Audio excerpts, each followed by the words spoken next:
l'inflation. Donc si je vous dis, Christian Poyot, finalement, que les boucliers, ça a été l'assurance vie de l'économie française. C'était la phrase d'accroche de l'interview de Gabriel Attal dans les Échos. Moi, je trouve qu'ils n'ont surtout pas été assez ciblés, si vous voulez. Le fait, est-ce qu'il fallait en faire? Oui.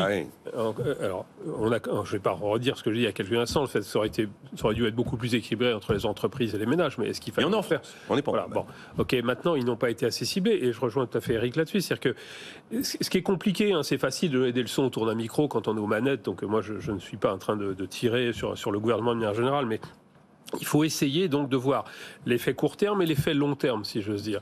Et sur le fait des 30 centimes là, sur l'essence, moi je trouve que c'était une mesure qui n'était pas bonne parce que... Mais elle n'était pas bonne, Bruno Le Maire, le reconnaît. Oui, il a fait ça parce qu'il avait besoin. Mais parce que les LR ne votaient pas. Les LR ne votaient pas le paquet de l'été. C'était pas du tout intelligent. Alors, il faut quand même... Il a fallu leur lâcher 18...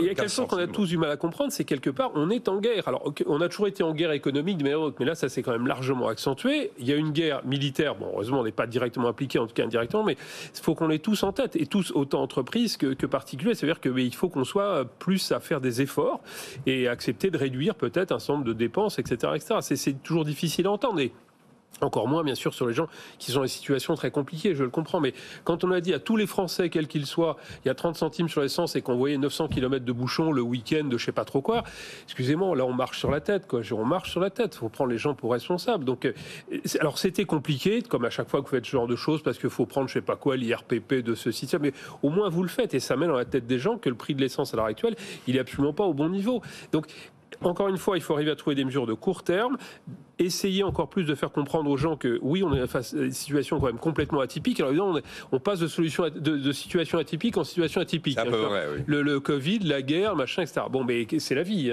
voilà. Et puis en même temps, raisonner moyen terme sur cette notion de transition environnementale qui est très importante. Voilà, donc l'exercice là, mais le 30 centimes, c'était vraiment une bêtise. Donc est-ce que le bouclier était très bien? Oui, mais... Clairement, ça m'a été confirmé par Bruno Le Maire, les 30 centimes, c'est une erreur économique, tout le monde le sait. Il fallait obtenir le feu vert des Républicains pour voter l'été dernier le paquet pouvoir d'achat. Souvenez-vous, ils avaient, je sais pas pourquoi, ils s'étaient mis dans l'idée que le litre devait être à 1,50. Voilà. Et donc, pour essayer de tendre vers le 1,50, on est passé de 18 centimes par litre à 30 centimes par litre.